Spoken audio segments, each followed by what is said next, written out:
Hello there, this is James S. Croft, it is RT78, and before we begin, let's just get a few things straight once and for all, shall we? Number 1, freedom of speech or freedom of expression as it's defined and protected under the First Amendment of the United States Constitution or human rights legislation protects us from the government. That's it, based upon the demonstrable reality that government controlling our speech and expression is the bedrock of all tyranny. And bearing this in mind, censorship is any direct action taken by the government which controls what we can and cannot say, publish or otherwise express. For more details and a fuller explanation of this, please watch my previous video, links down in the underbar. But although this is the case, number 2, the entire basis of civilization is each society collectively placing limits on what individual members can and cannot say, do or otherwise express, with each of us being taught from the moment that we are born to be polite and respectful, and that there are certain things which we do not do or say unless we are in private,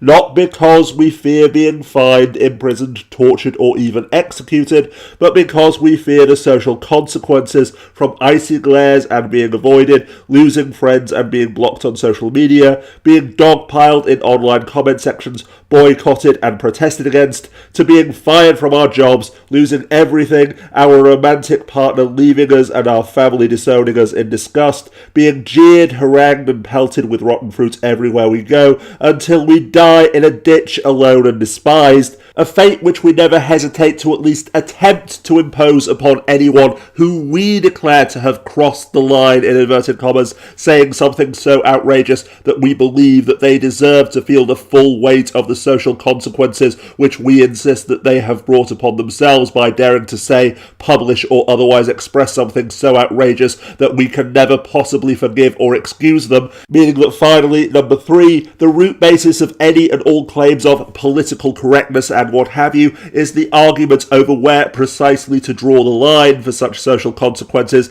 and more importantly, over who holds the chalk, because to put it as bluntly as possible, my friends, after centuries or even millennia of total cultural domination and denying the rights of other groups to even exist, let alone express themselves freely, when straight people, white people, cisgendered individuals or members of any other privileged group whine about political correctness, being censored and all of that other self-serving bullshit, they are simply throwing a childish tantrum because they no longer hold the chalk, which is to say that someone else is now determining where the lines of social acceptability lie. You mean I'm not allowed to tell a joke or even merely express my opinion? No, you're allowed to under the law, just as atheists in the southern states of the US are allowed to declare that they are atheists and to even criticize Christianity, and same-sex couples in countries in which there are no laws against it are allowed to hold hands and kiss in public and so forth.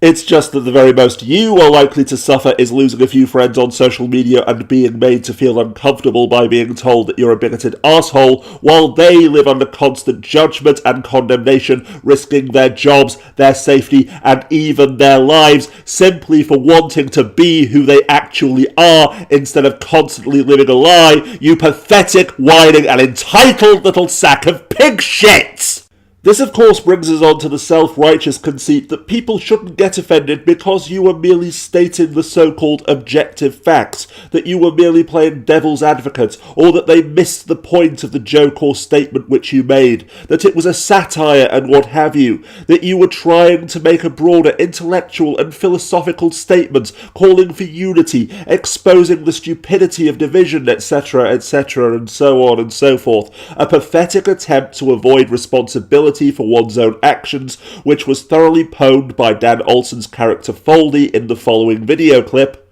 As a whole, the story surrounding Asian Girls is, I think, a positive one. A band told a tactless, unfunny joke and everyone called them on it. The problem I have with this revisionist narrative, though, is that it always passes through an accusative phase and never really settles on any sense of ownership.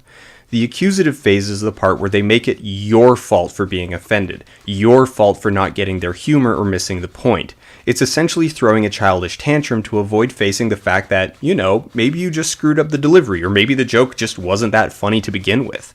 And you know what? I'm willing to give Day Above Ground some credit. I can totally buy the idea that when they were writing this as a close group of friends, they thought it was hilarious. That it's a giant in-joke that they all got. That a lot of the worst parts just kind of spun out of a dough-headed feeling of permissibility that stems from the safety of being a white male in America. Or that the higher-level satire mocking the entitled attitude just didn't make it all the way through the process. That's fine. I don't think there was any malice here, just, own it.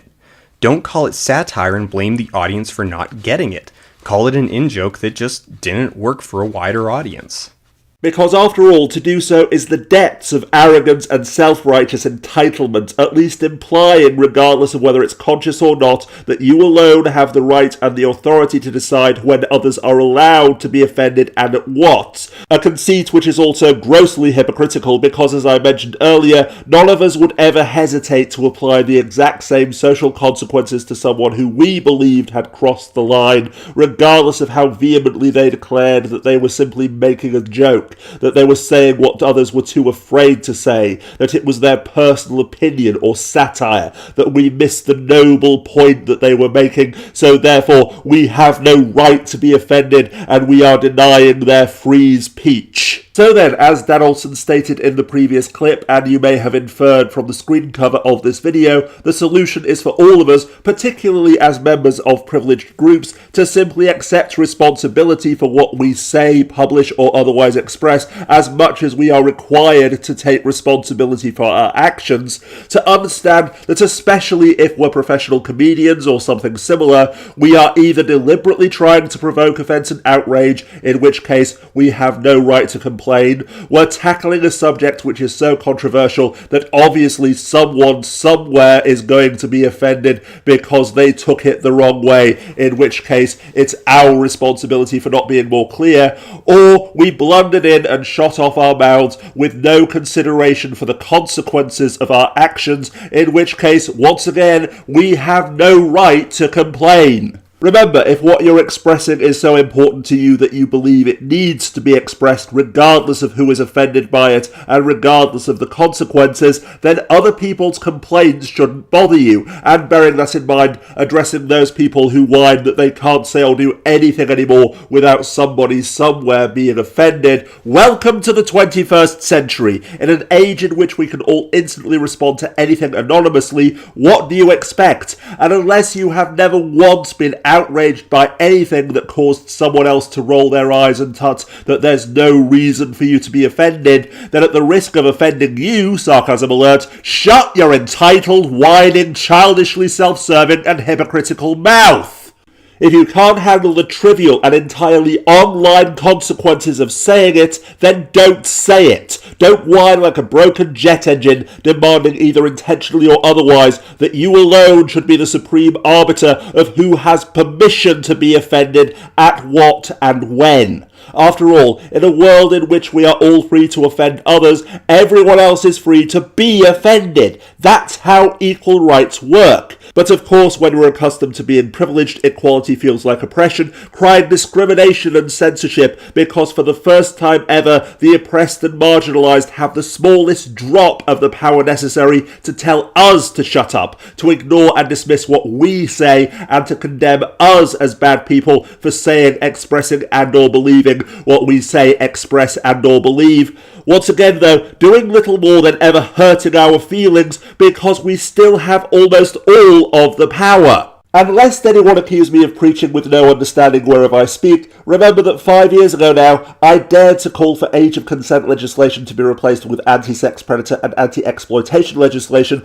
without fully understanding just how blinkered most of the world truly is by paranoid fears and moral absolutes. The ignorant and grossly naive conceit that the law is like a light switch, so either we ban it, or not only is it legal, but it's also moral and good. And therefore, to this very day, many people still falsely believe and proclaim that I was calling for the legalisation of child rape, but do I complain, crying political correctness, censorship and free speech like the anti-feminist scum who are actively calling for the legalisation of rape in public places? No, because I take responsibility for my actions. I blundered into a controversial issue and shot off my mouth without fully understanding the potential consequences, meaning that I made my bed and now I have to lie rely on it, probably for the rest of my life. As another example, in fact, on Halloween several years ago now, I made a joke on Facebook which caused a couple of my friends to message me privately to point out that I was minimising and belittling violence against women, to which naturally I became defensive and hit back by insisting that I didn't intend to... No, of course I didn't, because my understanding of right and wrong is not inseparably rooted to my own ego, to the infantile conceit that only bad people ever do bad things, and I didn't mean to do anything bad, so therefore they're accusing me of being a bad person unjustly. Instead, when I took a moment to reread the joke, I realised that yes, they were right, that regardless of my intentions, my joke could be interpreted in that fashion, and so I took it down and wrote another public status apologising and explaining what had happened. Ah, so you backed down and kowtowed to the politically correct feminazi SJWs, did you? No, I simply understood and appreciated the fact that my interpretation of my own joke, my privileged feelings, and my ego are not the centre of the fucking universe, and that as an important aspect of this, combating the normalisation of violence against women and girls is more important than my right to tell a stupid joke without being called out on it. And similarly, I will now state for the record that, for example, combating transphobia in the hopes of reducing the terrifying number of homicides and suicides in the trans community is more important than your right to tell a joke or to state your personal opinion, and that reducing the epidemic levels of rape and sexual assault and helping to ensure that fewer rapists get off scot-free because of bigotry and false assumptions is more important than your fear that a woman will quote-unquote falsely accuse you of rape, especially considering that the only thing you have to do to avoid such an outcome is to make certain that you have her full, informed, explicit, enthusiastic and continuous consent, or if you're honestly that paranoid, simply not have sex with her. Indeed, as I've already indicated, the thing that pisses me off the most about white boys and their token supporters' supposed defence of their free speech is that it is entirely hypocritical and self-serving, only ever defending their own right to do whatever they want without consequences of any kind, such as, giving the most pertinent example, their freedom to play violent and grossly misogynistic video games without even having to suffer the emotional discomfort of simply being reminded that this could possibly cause people to believe that they are arseholes, literally sending rape and death threats to people such as Anita Sarkeesian for the crime of simply reminding them that such debates and issues exist, no matter how much they struggle to convince themselves and everyone else that it's because she simply hates men and is trying to take their toys away. This then brings me on to the final point of this video, that anyone who insists that political correctness is stifling art and entertainment by making artists and other creators too afraid to say X is either grossly and willfully ignorant, delusional, or lying, because name one point in history since the dawn of the 20th century when art and entertainment hasn't provoked outright hysterical outrage and offence. The answer is that there has never been. It's just that now, bearing in mind what I said earlier about other people holding the chalk, the difference is that instead of morally outraged white people demanding that the government ban this sick filth, which remember is the only definition of censorship that actually counts, angry white boys and their token supporters are throwing a bitch fit all over the internet because other people are literally doing nothing more than hurting their delicate and precious little white boy feelings and making them feel bad. Indeed, name a single way in which games such as Gone Home merely existing or feminazi and SJW criticism on the internet have harmed them or affected video game misogyny or violence in any way, shape, form or fashion, with the most sickening irony of all being that, as the following clips from the Game Overthinker make plain, while they scream from the rooftops that political correctness makes developers and publishers too afraid to do anything that might outrage SJWs, they are the ones who are badgering developers and publishers into submission, as well as stifling art and entertainment by shouting down, condemning or misusing terms such as satire to reflexively dismiss any and all criticism, which after all is the lifeblood of art. Isn't GTA a satire? I don't really think so. Where did you hear that from? On the internet. Ugh, Ivan, we've been over this. The internet doesn't know what words mean. Example, the internet thinks satire is a magic word that makes games, movies, books, anything that might have any content that might be deemed offensive magically immune from criticism. So video games can't be satire? I didn't say that. It's just that gamers tend to seize on its satire as a way of deflecting criticism without really comprehending the actual concept behind the word. And it's not helped that some developers have seized on it as well, doing exactly the same thing but in a quasi-official capacity, choosing to describe their games as satirical when they're not. You mean like they're full of shit? Not necessarily. Comedy is a varied medium, and there's a lot of humor that is adjacent to satire that is not necessarily satire in and of itself, or in and out of different contexts. The problem is the word satire has become everyone's favorite get-out-of-being-criticized free card when it comes to offensive, sexist, racist, whatever humor, and it's not necessarily always appropriate. Plus, the misuse of the term hurts our ability to properly discuss and indeed grow the narrative and the medium. Because we've allowed this attitude to fester, especially in the online gamer community, we've got too many people actually believing that review scores and Metacritic numbers actually mean something outside the specific interpretations of a critic and an individual reader, to the extent that gamers will now lose their fucking minds at a critic not for something they said about the game or even for the stupid score itself, but what it's going to do to the Metacritic average, as though you're gonna get a prize if Ubisoft lands above a 9.5. What's been kind of distressing to me about the whole thing is that after 2 decades of gaming screaming bloody murder for the medium to be taken seriously as an art form, the moment people like me started to suggest that maybe having the medium afforded that level of seriousness meant we had to accept the existence of things like Mass Effect 3's ending, a whole lot of people responded with some version of, well, in that case, I don't want them to be art. They're not art. They're product. Because product means they don't have to matter enough for me to have to deal with surprises, offbeat story turns, or the crushing disappointment of not getting exactly what I was expecting to get. And whether you like the ending or not, and yes, for the record, I did in fact find and watch the endings and found them to be neither awful nor all that great, I'm sorry, that attitude kinda sucks for the future of gaming. Remember, I don't think it would be too far off the mark to say that the entire job of an artist or critic for that matter is to make people think and feel, which inevitably includes pissing us off. And having now explained how the creators themselves and the people who critique what they create have no right or reason to complain when other people are offended by their creation or their criticism of it, that applies a million times over to the pathetic and self-righteous fanboys whose identity is so invested in being a fan that they cannot abide anyone critiquing someone else's work